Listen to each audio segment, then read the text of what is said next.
로마서 13장 11절에서 14절까지 말씀입니다.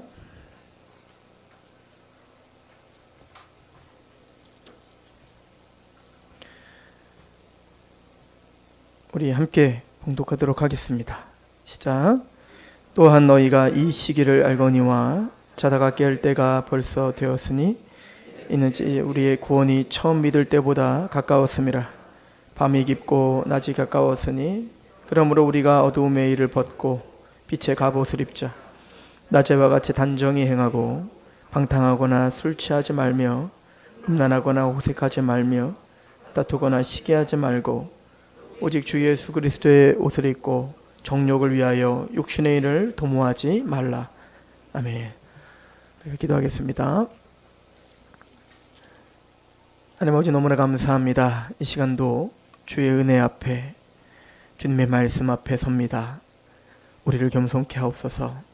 듣는 마음들을 열어주옵소서. 전하는 입술을 겸허히 하게 하시옵시며 성령님 조명하여 주셔서 전하는 자나 듣는 자나 모두가 다 하나님의 말씀 앞에 복종케 하옵소서. 이 시간도 하나님께 위탁합니다. 예수님의 이름으로 감사하며 기도합니다. 아멘.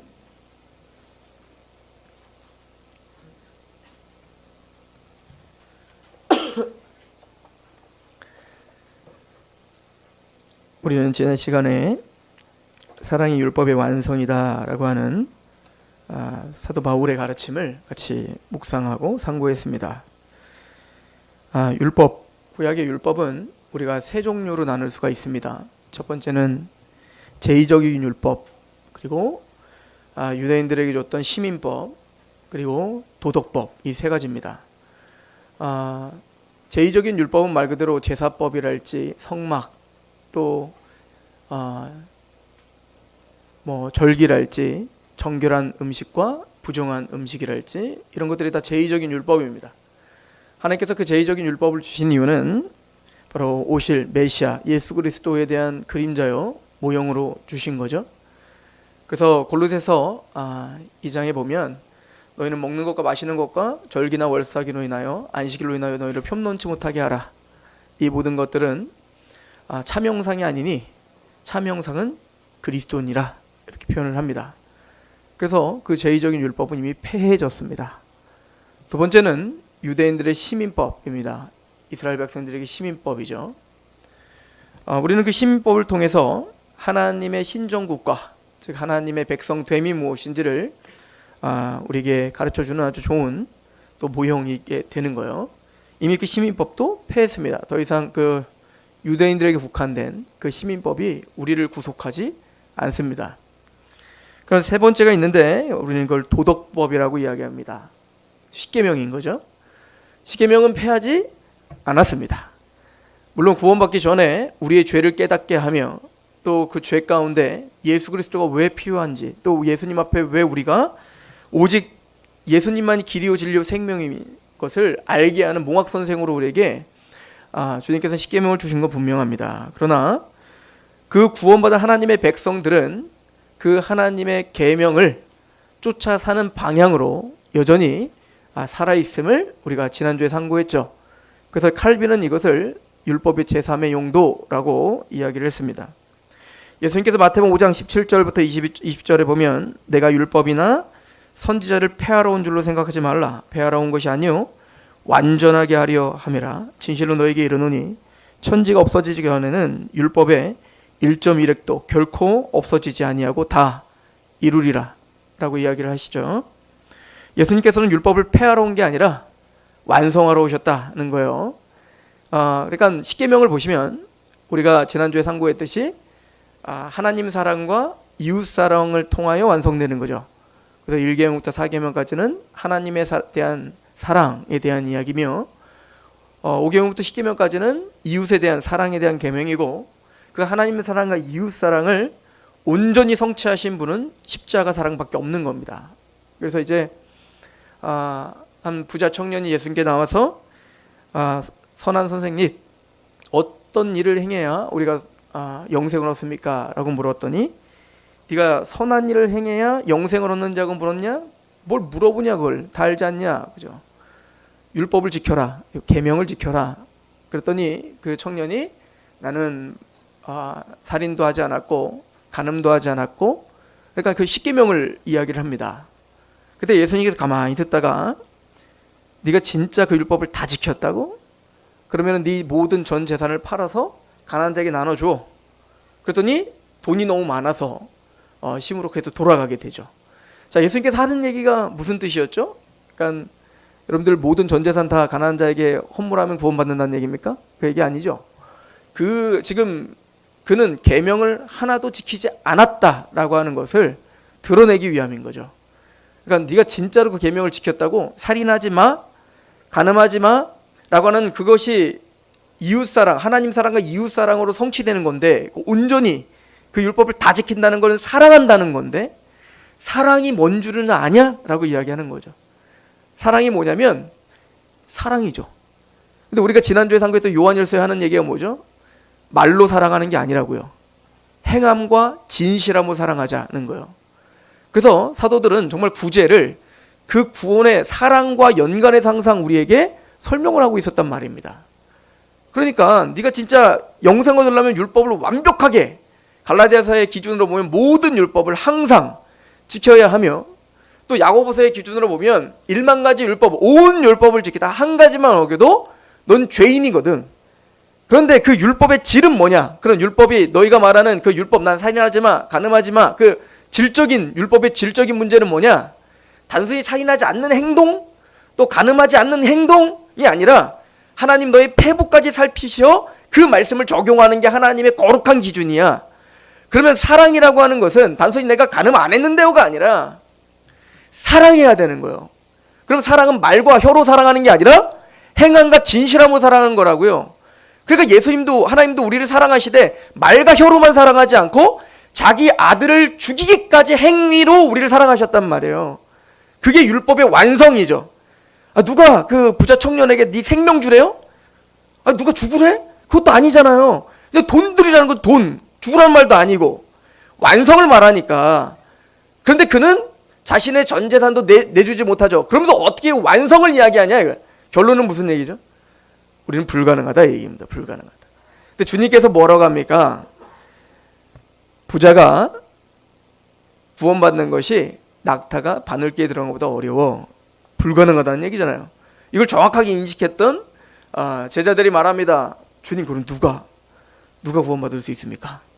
우리 누가 구원받을 수 있겠냐고요? 주님께서 말합니다. 너희로는 할 수 없어. 아버지는 하실 수 있다. 은혜밖에 없다는 얘기예요. 하나님의 은총이 아니라면, 그 십자가의 은혜가 아니라면 너희는 구원을 꿈도 못 꾼다 이거야. 그렇죠?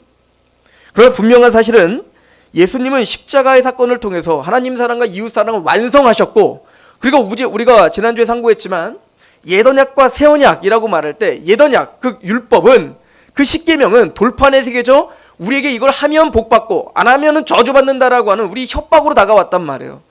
그러나 그 협박 속에서도 한 톨의 율법도 지키지 못했다. 이것이 구약의 이스라엘의 역사를 통해서 우리에게 증명해낸 거죠. 그래서 예레미야 31장 31절을 통해서 이제는 내가 새 언약을, 하나님께서 새 언약을 베푸실 건데 그 언약은 돌판에 새기지 않고 이제 어디에 새겨버리겠다는 겁니까? 우리 마음에 새기겠다라고 한 거죠. 그게 바로 새 언약이에요. 그러니까 새 언약은 새로운 계명을 주는 게 아니라 그 옛 계명, 하나님의 계명을 우리 안에 새겨주는 계명인 거예요. 그럼 그 계명의 완성이 누군데? 예수님의 십자가인데, 그 십자가의 하나님의 사랑을 우리에게 심어주고 우리에게 새겨주는 것이 바로 새 계명이고 새 언약이다 라고 하는 것을 우리는 지난주에 그렇게 길게 상고했던 거예요. 그래서 우리는 십계명이 폐해진 게 아니라 그 계명이 우리 마음에 새겨졌다는 겁니다. 어떻게? 예수님의 십자가의 사랑의 강건데요, 너희가 나를 먼저 사랑한 것이 아니라 내가 너희를 먼저 사랑했다는 거 아니에요? 하나님이 너희를 먼저 사랑했다는 거 아닙니까? 로마서는 우리가 원수 되었을 때에 아버지께서 자기 아들을 죽이면서까지 우리를 사랑하여 그 십자의 사랑과 하나님의 사랑을 확증했다는 거 아닙니까? 그리고 그 사랑을 누가? 성령님이 우리 안에 부어주시고 인쳐주시고 확정시켜주시는 분이 바로 성령님이고, 이걸 거듭남이라고 이야기하는 거예요. 이것을 바로 마음의 할례라고 이야기를 한다고요. 그래서 마음을 다하고 뜻을 다하고 목숨을 다하여 이제 하나님을 정말 사랑하게 됐다고요. 그래서 이제는 복 받으려고 하나님께 예배하는 게 아니죠. 복 받으려고 우리는 형제를 사랑하는 게 아니죠. 그 사랑에 강권되어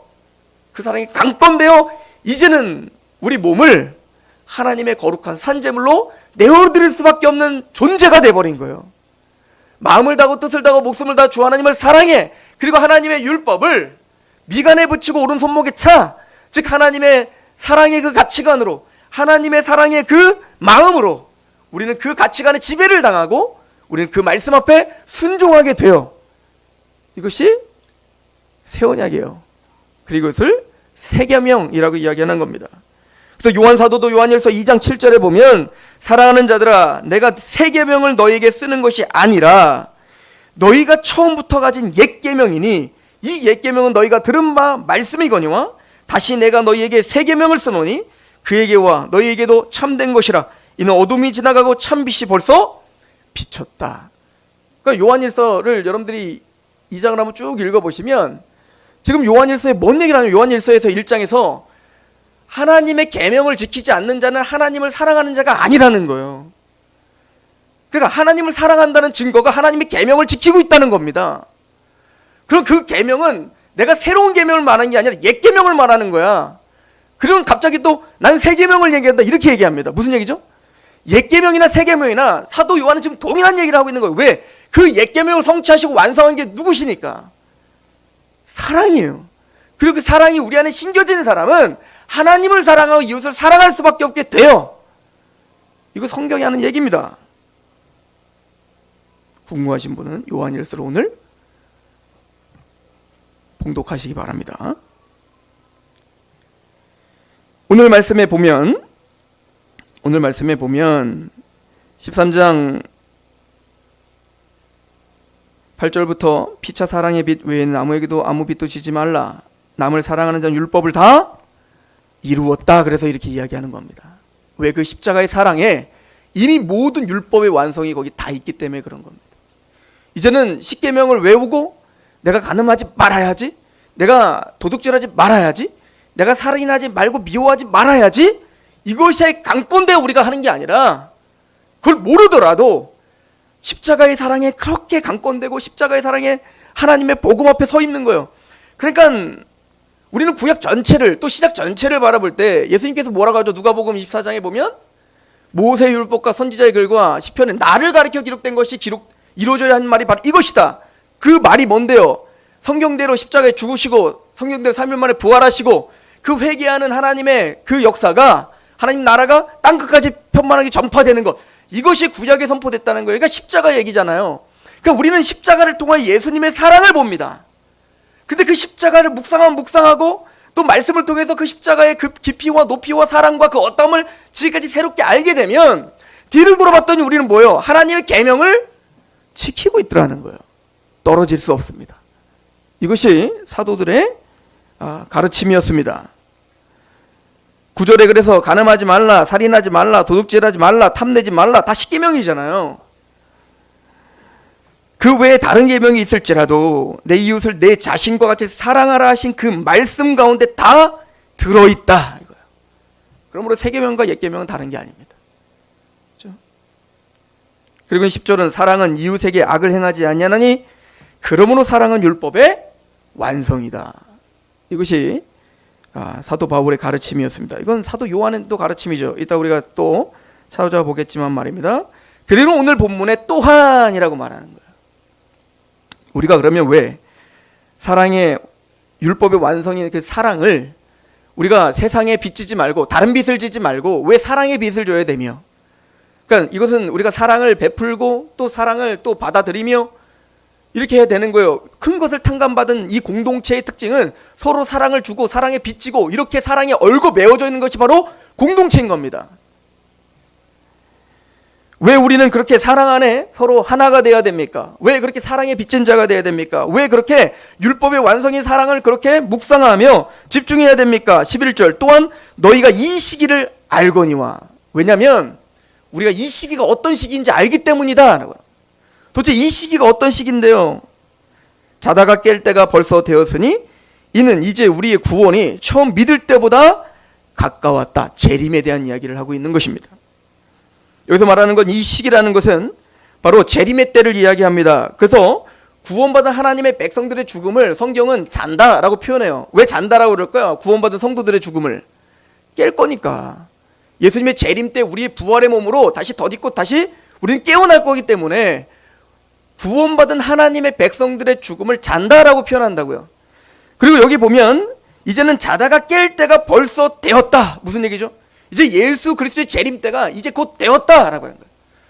그러니까 긴박한 종말론을 갖고 있었어요. 누가? 제자들이 말입니다. 오늘 당장 주님이 오실지라도 전혀 이상하지 않은 시기를 제자들은 살았다고요. 2000년대 밀레니엄 이때가 종말이 아니라 예수님의 초림부터 재림까지 우리는 종말이라고 부르는 거예요. 마지막이라고 부르는 겁니다. 히브리서 1장 1절 옛적의 선지자들을 통하여 여러 부분과 여러 모양으로 우리 조상들에게 말씀하신 하나님이 이 모든 날 마지막에는 아들을 통하여 우리에게 말씀하셨다. 예수님이 이 땅에 오신 것을 통해 뭐라고 말합니까? 이 모든 날 마지막이라고 합니다. 이미 우리는 마지막 날을 살고 있는 거예요. 종말의 시기를 살고 있다고요. 요한일서 2장 18절 아이들아 지금은 마지막 때라. 적그리스도가 오리라 한 말을 너희가 들은 것과 같이 지금도 많은 적그리스도가 일어났다. 그러니까 여러분들 세대주의가 하는 얘기들을 너무 유혹당하지 말란 얘기인 거예요. 적그리스도가 왔고 무슨 뭐 오바마가 적그리스도고 트럼프가 적그리스도고 누가 적그리스도고 히틀러가 적그리스도고 이런 말에 속지 말라는 거예요. 물론 그들은 다 적그리스도입니다. 왜? 하나님을 대적하기 때문에 적그리스도가 될 수 있겠죠. 로마 황제, 이집트의 파라오, 그럼 모든 자들이 적그리스도가 될 수 있어요. 하나님을 대적하는 자들입니다. 그런데 그 적그리스도는 이미 요한이 목회를 하던 그 1세기에 초대교회 때부터 이미 적그리스도가 나타났다라는 거예요. 아이들아 지금은 마지막 때라. 적그리스도가 오리라 한 말을 너희가 들은 것과 같이 지금도 많은 적그리스도가 있다라고 말합니다.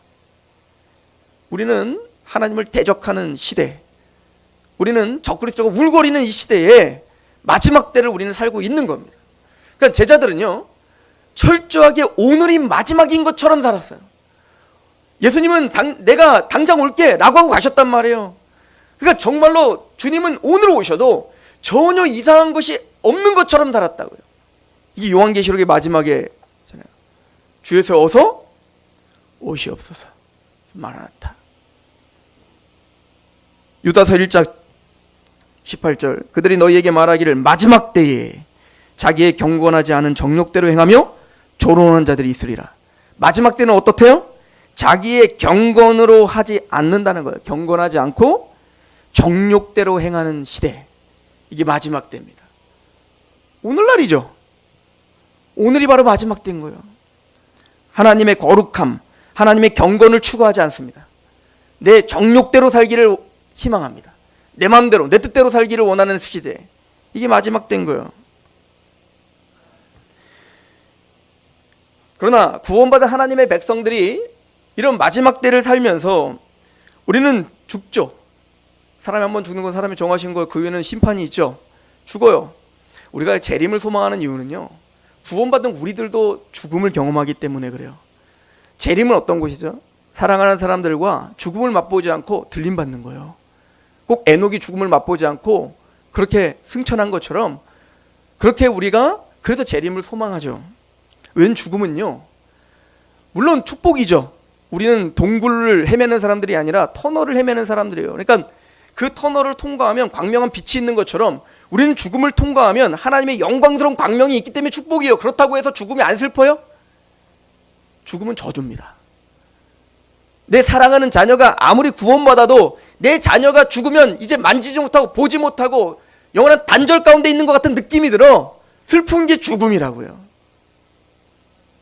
그러나 구원받은 사람의 죽음은 영원한 헤어짐이 아니라는 걸 우리는 알기 때문에 소망이 있죠. 그래서 잔다라고 하는 거예요.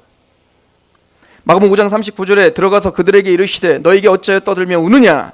이 아이가 죽은 것이 아니라 잔다. 주님 보시기엔 자는 겁니다. 왜? 주님의 음성을 듣고 깰 때가 올 거기 때문에. 그렇죠? 그래서 데살로니가전서 4장은 사도 바울이 재림에 대한 이야기를 하면서 4장 13절에 이렇게 말합니다. 형제들아, 자는 자들에 관하여는 너희가 알지 못함을 우리가 원하지 아니한다. 자는 자라고 표현하죠. 이 소망 없는 다른 이와 같이 슬퍼하지 않게 하려 함이라. 그러니까 성도의 죽음은 소망 없는 자처럼 그냥 막연하게 슬픈 게 아니라는 거예요. 왜? 자는 거니까. 우리가 예수께서 죽으셨다가 다시 살아나심을 믿을진데 이와 같이 예수 안에서 자는 자들도 하나님이 그와 함께 데리고 오시리라. 그러니까 예수님의 재림하실 때 예수님만 혼자 오시는 게 아니라 예수 그리스도 안에서 자는 자들, 예수님 안에서 죽임당한 자들, 예수님 안에서 죽은 자들, 그 모든 영혼들도 데리고 오신다는 겁니다. 그래서 어떻게 된대요? 15절, 우리가 주의 말씀으로 너희에게 이것을 말하노니 주께서 강림하실 때까지 우리 살아남아 있는 자도 자는 자보다 결코 앞서지 못하리라. 주께서 호령과 천사장의 소리와 하나님의 나팔 소리로 치니 하늘로부터 강림하시리니 그리스도 안에서 죽은 자들이 먼저 일어나고 그 후에 우리 살아남은 자들도 그들과 함께 구름수로 끌어올려, 이걸 휴거라고 하는 거예요. 휴거. 끌어올려 공중에서 주를 영접하게 하시리니 그리하여 우리가 항상 주와 함께 있으리라. 그러므로 이러한 말로 서로 위로하라. 무슨 얘기입니까? 예를 들어서 우리 너무너무 사랑했던 우리 성도가 죽임을 당했어요. 근데 죽은 건 죽은 게 아니라 자는 겁니다. 왜냐하면 예수님의 재림하실 때, 예수님 강림하실 때 혼자 오시는 게 아니라 그 영혼을 같이 오신다는 거예요. 그런데 그 예수님이 재림하시면은 모든 영혼들, 구원받은 하나님 백성들이 다 부활의 몸을 덧입게 되거든요. 근데 오늘 말씀해 보니까 살아있는 우리가 앞서지 못한다. 무슨 얘기예요? 우리가 먼저 부활하는 게 아니라 기다려요. 우리는 그 예수님이 강림하실 때 그 믿음 안에서 죽은 사람들과 같이 영혼이 오시죠. 그럼 우리는 들림을 받아 같이 만나요. 그 영혼이랑 우리가 만나서 막 신일합이 된다는 얘기가 아니라 신천지가 말하는 것처럼 우리는 육체로 그냥 들림을 받아 고린도서 15장에 보면 우리는 홀연히 변해요. 영광스러운 몸으로 우리가 변하고 그 영혼만 있었던 그들도 그 육체는 어디 갔어요? 죽어서 영혼은 하나님의 품에, 아브라함의 품에, 낙원에 가 있었잖아요. 이걸 중간기라고 하는데, 그런데 그 육체는 다 땅에 썩어서 흙이 됐단 말입니다. 그런데 하나님께서는 다시 그 육체를 모아서 하나님의 거룩한 영광스러운 육체로 만들어 덧입혀 씌우시는 거예요. 언제? 살아있는 자나 믿음으로 죽은 자나 함께 다 같이 한순간. 그게 예수님의 재림인 거예요. 그걸 우리는 뭐라고 하냐면 영화라고 하는 겁니다. 영광스럽게 우리가 홀연히 변화되는 거예요. 그럼 악인들은 어떻게 될까요? 악인들은 살다가 안 믿어, 내가 안 믿어, 예수님 재림해. 그럼 그들도 부활해요. 또 음부에 있던, 지옥에 있던, 영원히 고통당하고 있던 그 부자, 나사로 얘기 알잖아요? 그 부자처럼 그렇게 고통당하고 있던 그가 영원히 올라와요. 그리고 그도 육체를 덧입어요. 어떤 육체일까요? 성경에 써있진 않아요. 그러니까 요한복음 5장에 뭐라고 써있냐면 영생의 부활과 심판의 부활이 있다라고 분명히 이야기합니다. 두 부활로 나눠줍니다. 즉 영광스러운 몸을 덧입고 영원한 새하늘과 새 땅에서 하나님의 안식을 누리는 하나님의 백성들이 있는 반면 그 악한 자들은 어떻게 된다는 겁니까? 심판의 부활로 분명히 부활이 있습니다. 그 모습은 기록되지 않았어요. 차마 말 못하니까 기록 못한 거예요. 처참할 겁니다. 우리가 상상할 수 없는 비참한 모습으로 덧입혀 영원한 지옥 형벌로 떨어지게 될 것입니다. 이것이 우리가 믿는 종말이에요. 그러나 구원받은 하나님의 백성들은 그래서 잔다라고 표현한 겁니다. 그래서 사도 바울 오늘 자다가 깰 때가 가까웠다라고 표현하는 겁니다. 그 재림의 때가 가까웠다, 부활 때가 가까웠다라고 이야기를 하는 겁니다.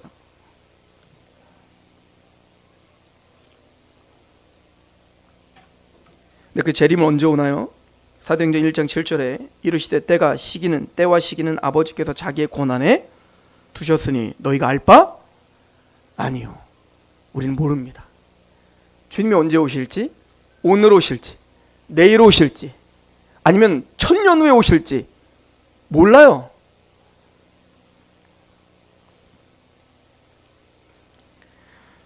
그러나 분명한 사실은 데살로니가후서 1장 10절에 이렇게 이야기를 하죠. 이러므로 우리가 항상 너희를 위하여 기도함은 우리 하나님이 너희를 그 부르심에 합당한 자로 여기시고 모든 선을 기뻐함과 믿음의 역사를 능력으로 이루게 하시고. 여러분들이 믿음이 생겼습니다. 이것도 그냥 생긴 게 아니에요. 하나님의 능력으로 믿어지게 하셨단 말이에요. 모든 선을 기뻐함과 믿음의 역사를 능력으로 이루게 하시고. 이걸 누가 이루게 하신다고요? 하나님이 이루게 하시는 거예요. 우리 하나님과 주 예수 그리스도의 은혜대로 우리 주 예수의 이름이 너희 가운데 영광을 받으시고 너희도 그 가운데 영광을 받게 하려 함이라. 때와 시기는 모르겠지만 어쨌든 그 재림의 때가 되면 하나님이 영광을 받으실 것이며 우리도 영광을 받을 때가 올 겁니다. 영화로운 구원이라고 이야기를 해요, 이걸. 근데 그것은 우리가 이루는 게 아니라 그 믿음의 역사를 능력으로 주님께서 이루게 하신다라고 하죠. 이 믿음의 능력, 이 믿음의 능력이 뭐예요? 우리 지난주에 우리 상고했는데 요즘에 제가 설교 시간마다 요즘에 이 얘기를 하는 것 같아요. 에베소서 1장 17절부터 19절에 보면 우리가 구원받은 것이 어떤 의미가 있는 건지를 설명하잖아요. 그죠? 지혜와 계시의 영을 너희에게 주심으로 하나님을 알게 하셨다. 그러니까 우리가 이곳에 모여서 예수님의 십자가를 알게 되고 하나님을 알게 되고 우리가 하나님의 그 영광스러운 소망, 그 재림을 소망하며 또 영화롭게 될 그 구원의 완성을 소망할 수 있는 이유는 우리가 똑똑해서 우리가 뭘 봐서가 아니라 지혜와 계시의 영, 즉 성령님을 우리에게 주셔서 알게 하셨다는 겁니다. 근데 성령님이 우리 안에서 알게 한 그 능력이라는 게 우리의 상상을 초월하는 능력이란 말이에요. 그래서 에베소서 1장은 뭐라고 합니까? 너희의 마음의 눈을 밝히사 그의 부르심의 소망이 무엇이며 성도 안에서 그의 기업의 영광의 풍성함이 무엇이며 그 힘의 위력으로 역사하심을 따라 믿는 우리에게 베푸신 능력의 지극히 크심이 어떤 것을 너희에게로 알게 하시기를 구하노라. 사도 바울은 무슨 얘기를 하고 있다고요? 우리가 하나님의 나라를 보고 있는 거, 십자가를 알게 된 거, 십자가에 감격하고 그 사랑에 강권되고 그 영원한 나라가 올 것입니다. 예수님의 재림이 올 겁니다. 이거 세상 사람들이 말해보세요. 얼마나 웃겠냐고요. 어제 저희 장인어른 생신과 이 할아버지 기일과 이게 딱 맞물려요. 그래서 저는 이제 장인어른 생신 때문에 간 거죠. 그럼 저희 장인어른이 그 가족들을 구원하기 위해서 그 추도 예배를 항상 복음을 전하십니다. 이제 어제는 장인어른이 굉장히 답답해 하시는 거예요. 왜냐면 믿는 사람들이 거의 없는 겁니다. 우리 집안이야 다 믿고 있지만 다른 작은아버지랄지 고모들이랄지 안 믿고 있는 겁니다. 근데 이거를 좀 전해주고 싶은데, 그래서 뭐 이렇게도 해보고 저렇게도 해보고 별짓을 다 하시더라고요. 예전에 가보니까 막 지옥불에 던져지면 소금을 치고 막 그래서 막 이게 추도 예배야. 막 그렇게 막 협박도 했다가 안 되니까 어제는 또 막 그 표정부터 정말 그 하나님의 긍휼이 느껴질 정도로 막 정말 울 것 같은 표정으로 정말 좀 믿어야 되는데, 그리고는 나중에는 그러다 내가 말씀에 능력이 없어. 이걸 너에게 잘 못 전해주는 게 내가 정말 답답하다. 그러면서 막 어쩌든 복음을 전해서 가족을 구원시키고 싶은 그 열망함이 있더라고요. 근데 보니까 옆에서는 안 듣시는 것 같아요. 왜 그럴까요? 성령의 능력이 필요한 겁니다. 즉 지혜와 계시의 영을 너에게 주심을 하나님이 알게 하시고 너희 마음을 눈을 밝히사 그의 부르심의 소망이 무엇이며 성도 안에 그 기업의 영광의 풍성이 무엇이며 그의 힘의 위력으로 역사하심을 따라 믿는 우리에게 베푸신 능력이 지극히 크심이 어떤 것을 너에게 알게 하기를 원하노라. 사도 바울은요, 여러분들이 구원받은 거, 여러분들이 눈이 열린 거, 하나님 나라 보고 있는 게 이게 얼마나 큰 기적인지, 이게 얼마나 놀라운 일인지 알게 하기를 원하는 겁니다. 그냥 믿었지 뭐 아니라는 거예요. 사도 바울은 그 힘의 위력이 뭐라는 거예요? 성령의 위력이 뭐라는 겁니까?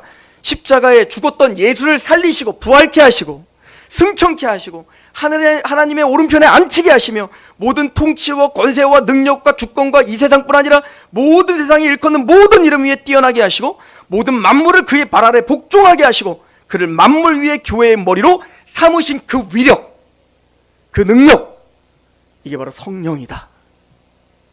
근데 그 성령님이 오늘 우리와 함께 하셔서 우리가 그 눈을 뜬 거예요. 이게 믿음의 능력입니다. 이게 성령의 능력입니다. 주님께서 행하시는 일입니다. 우리가 할 수 있는 게 아닙니다. 그 성령의 위력은 우리 안에서 눈을 뜨게 한 걸로 간 게 아니라 나 이제 할 일 다 해서 갈게가 아니라 성령님이 이제는 우리 안에 거하십니다. 너희가 하나님의 성전인 것과 하나님의 성령이 너희 안에 거하신 거 알지 못하느냐? 우리의 그 완악한 죄와 사단의 권세를 뚫고 들어오셔서 우리 안을 떠나시지 않고 우리 안에 거하셔서 우리를 성전 삼아 주셨어요. 그래서 우리가 교회예요. 우리가 성전이에요. 그럼 그 성령님 우리 안에서 뭐 하시죠? 로마서 8장 26절 이와 같이 성령도 우리의 연약함을 도우시나니 우리는 마땅히 기도할 바를 알지 못하나 오직 성령이 말할 수 없는 탄식으로 우리를 위하여 친히 간구하시니라. 마음을 살피시는 이가 성령의 생각을 하시나니 이는 성령이 하나님의 뜻대로 성도를 위하여 간구하심이라. 우리가 알거니와 하나님을 사랑하는 자 곧 그의 뜻대로 부르심을 입은 자들에게는 모든 것이 합력하여 선을 이루느니라. 하나님이 미리 하신 자들을 또한 그의 아들의 형상을 본받게 하기 위하여 뭐 하기 위하여? 아들의 형상을 본받게 하기 위하여 미리 정하셨으니 이는 그런 많은 형제 중에서 맏아들이 되게 하려 하심이라. 또 미리 정하신 그들을 또한 부르시고 부르신 그들을 또한 의롭다 하시고 의롭다 하신 그들을 또한 영화롭게 하셨느니라. 성령이 말할 수 없는 탄식으로 우리를 위해서 지금도 간구하시는 능력인 거예요. 우리가 구원의 완성으로 가는 건 내가 열심히 해서 가는 게 아니에요. 성령님께서 지금도 말할 수 없는 탄식으로 우리를 역동적으로 기도하시며 우리를 위해서 역동적으로 역사하시기 때문에 예수님 십자가에 죽으시고 부활하고 승천하고 모든 만화의 왕이 되신 것처럼 우리를 그렇게 부활케 하실 것이고 영광스럽게 하실 것이고 그리스도의 형상을 담게 하시고야 말 것입니다. 하나님의 은혜인 거예요. 처음부터 끝까지 하나님의 은혜인 겁니다. 여기 성경이 하는 얘기죠. 그래서 요한일서는 이렇게 말합니다. 요한일서 3장 2절에서 8절 이거 우리 주보에 다 있는 구절들이에요. 나중에 찾아보세요. 사랑하는 자들아 우리가 지금은 하나님의 자녀라. 장래에 어떻게 될는지 아직 나타나지 아니하였으니 우리는 장래 어떤 모습 제가 영광스럽게 됩니다. 근데 우리는 잘 몰라요. 영광스러움이 뭔지를 모른다고요. 나타나지 아니하였으나 그가 나타나시면 예수님의 재림이죠.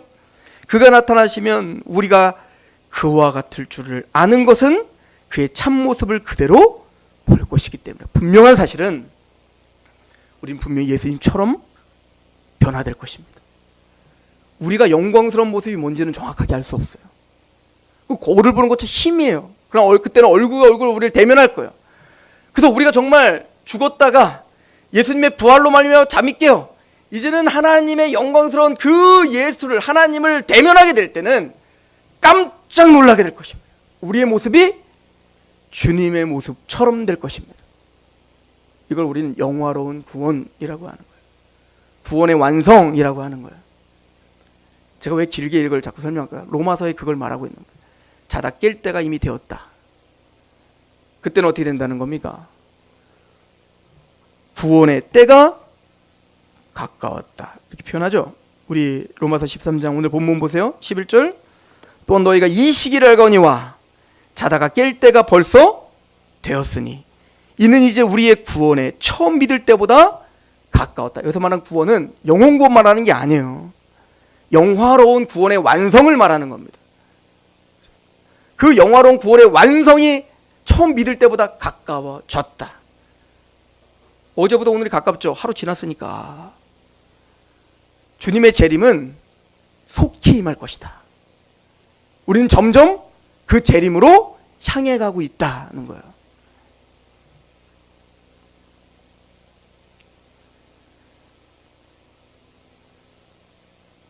오늘 본문에 보시면 그런데 12절에 밤이 깊고 낮이 가까웠다. 이 말이 뭘까요?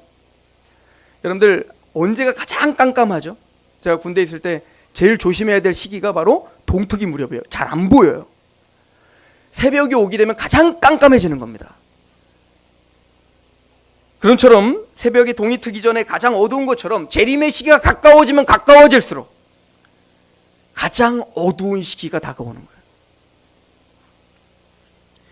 디모데후서 3장은 사도 바울이 이렇게 말하죠. 3장 1절부터 너희는 이것을 알라. 말세에 고통하는 때가 이르러 사람들이 자기를 사랑하며 돈을 사랑하며 자랑하며 교만하며 비방하며 부모를 거역하며 감사하지 아니하며 거룩하지 아니하며 무정하며 원통함을 풀지 아니하며 모함하며 절제하지 못하며 사나우며 선한 것을 좋아하지 아니하며 배신하며 조급하며 자만하며 쾌락을 사랑하기를 하나님 사랑한 것보다 더 사랑하며 경건의 모양은 있으나 경건의 능력은 부인하니. 다 교회 안에서 일어나는 일이죠. 이걸 보면 경건의 모양은 다 있어요.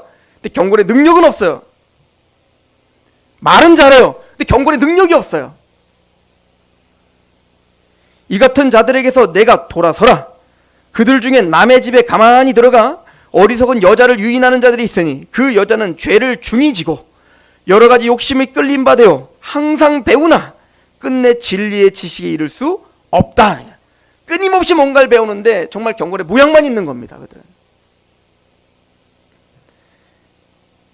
이게 지금 디모데에게 말하는 거잖아요. 앞으로 이런 일이 있을 거라고. 그런데 이런 일들은, 이 악함의 일들은, 이 어두움의 일들은 예수님의 재림의 때가 되면 될수록 더욱더 증폭되고 강화되고 교묘해지고 악해지는 겁니다. 더욱더 어두워질 겁니다. 우리를 교묘하게 파고들어와 어쨌든 그 어두움의 일에 참여하게끔 우리를 끊임없이 유혹하는 일들이 교회 안에 있을 겁니다. 지금 세상 관심 없어요. 세상 그렇게 하다가 심판받으면 돼요.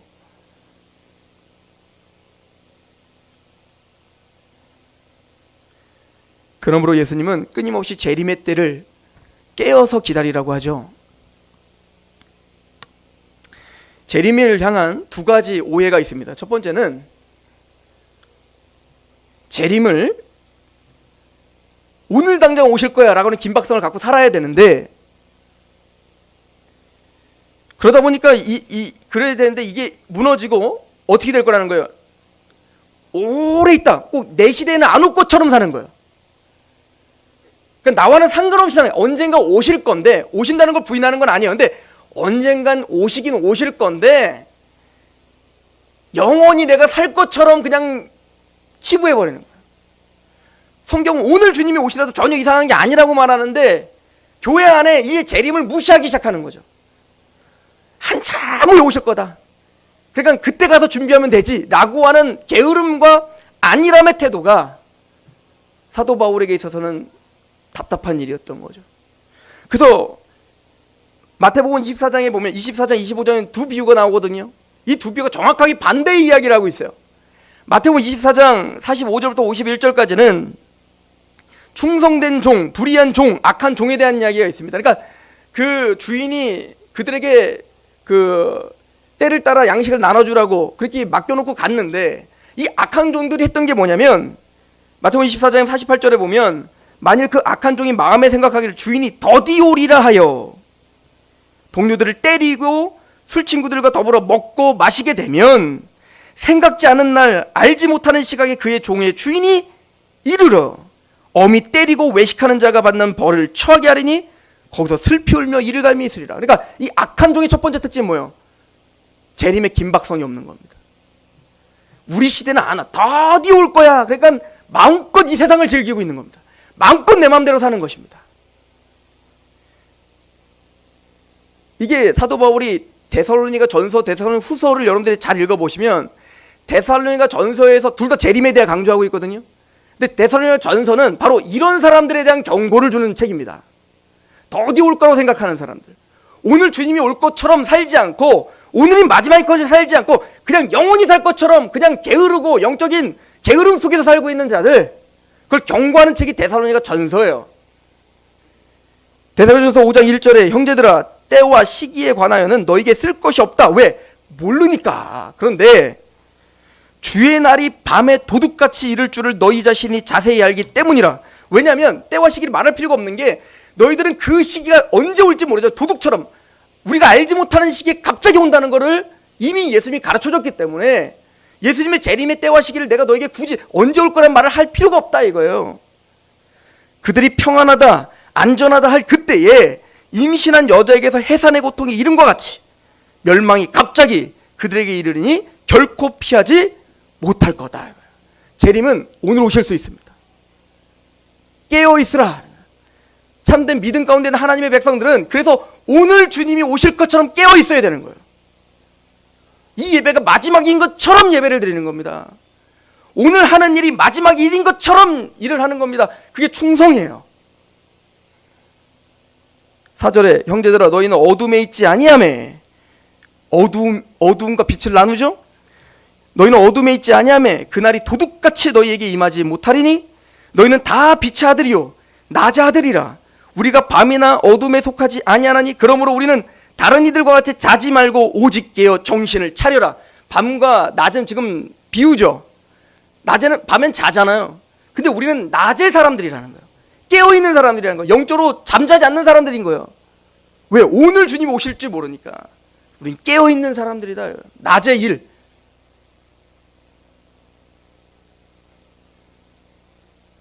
근데 반대로 예수님이 오늘 오실 것처럼만 강조해서 집 팔고 통장 깨고 산으로 올라가는 거예요. 시한부 종말론처럼. 이런 게 무슨 소용이야. 다 소용없어. 그냥 우리끼리 모여가지고 주님이 오늘 오신다니까 학교도 다니지 말고 직장도 다니지 말고 다 그만둬버리고 그냥 우리끼리 모여서 알콩달콩 주님만 위해서 찬양만 하다가 들림받자. 그것도 문제가 있는 거예요. 그래서 마태복음 24장에 더디 오리라 여겼던 그들의 비유 다음에 바로 열처녀 비유가 있는 거예요. 슬기로운 다섯 처녀와 미련한 다섯 처녀의 특징이 뭐예요? 미련한 다섯 처녀가 뭘 준비 안 한 겁니까? 기름을 준비를 안 한 겁니다. 왜? 금방 올 줄 알고 그것만 준비해 놓은 거예요. 그런데 그 신랑은 어떻게 했어요? 더디 있다 왔죠. 그것까지 미처 준비를 못한 거죠. 그러니까 반대 이야기를 하고 있는 거예요. 그게 데살로니가 후서에서 비판하고 있는 겁니다. 데살로니가 전서는 게으른, 데살로니가 후서는 지금 올 것처럼 얘기하지만 시한부 종말론처럼 땅 팔고 집 팔고 학교도 가지 말고 다 하지 말고 그냥 주님만 바라보자 라고 하는 거. 그것도 성경적이지 않습니다. 그래서 데살로니가서 3장 6절에 형제들아 우리 주 예수 그리스도의 이름으로 너희를 명하노니 게으르게 행하고 우리에게 받은 전통대로 행하지 않는 모든 형제에게 떠나라. 어떻게 우리를 본받아야 할지를 너희가 스스로 아나니 우리가 너희 가운데서 무질서하게 행하지 아니하며 누구에게든지 음식을 값없이 먹지 않고 오직 수고하고 애써 주야로 일함은 너희의 아무에게도 폐를 끼치지 아니하려 함이니 우리에게 권리가 없는 것이 아니요 오직 스스로 너희에게 본을 보여 우리를 본받게 하려 함이라. 우리가 너희에게 함께 있을 때에도 너희에게 명하기를 누구든지 일하기를 싫어하거든 먹지도 말게 하라 하였더니 우리가 들은즉 너희 가운데 게으르게 행하여 도무지 일하지 아니하고 일을 만들기만 하는 자들이 있다 하니 이런 자들에게 우리가 명하고 주 예수 그리스도 안에서 권하기를 조용히 일하며 자기 양식을 먹으라. 자기의 일터에서 하나님 맡겨주신 그곳에서 조용히 하나님 앞에 일해라 이거예요. 열심히 직장 다니시란 얘기인 거예요. 열심히 공부하시란 얘기인 거예요.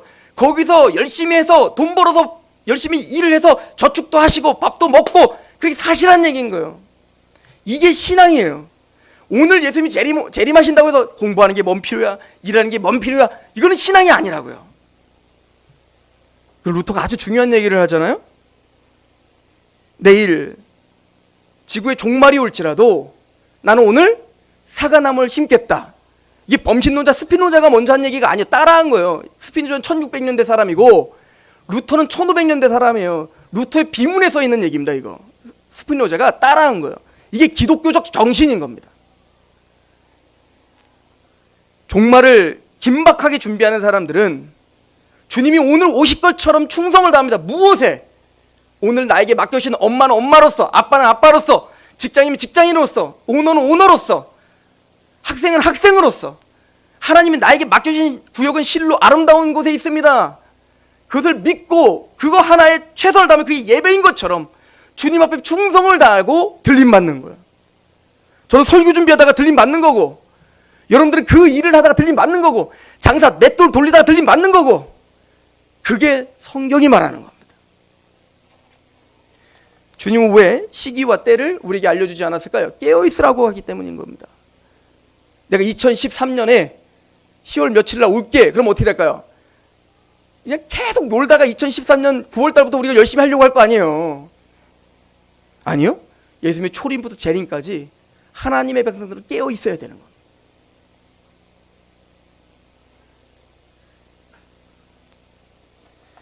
오늘 본문은 이렇게 마칩니다. 그래서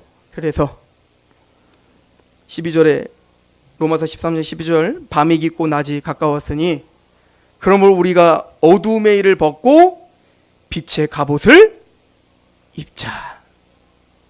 여러분들은 밤의 사람들이 아닙니다. 빛의 사람들입니다. 그러면 우리의 빛의 옷을 입자. 이 말이 뭘까? 재림을 소망하는 우리가 빛의 갑옷을 입는 게 뭘까? 다음 주에 기도하겠습니다.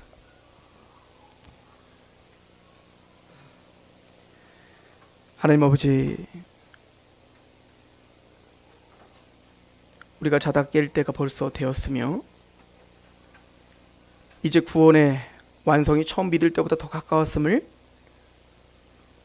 알고 소망하고, 그래서 오늘이 마지막인 것처럼 사는 하나님의 백성들이 여기에 있습니다.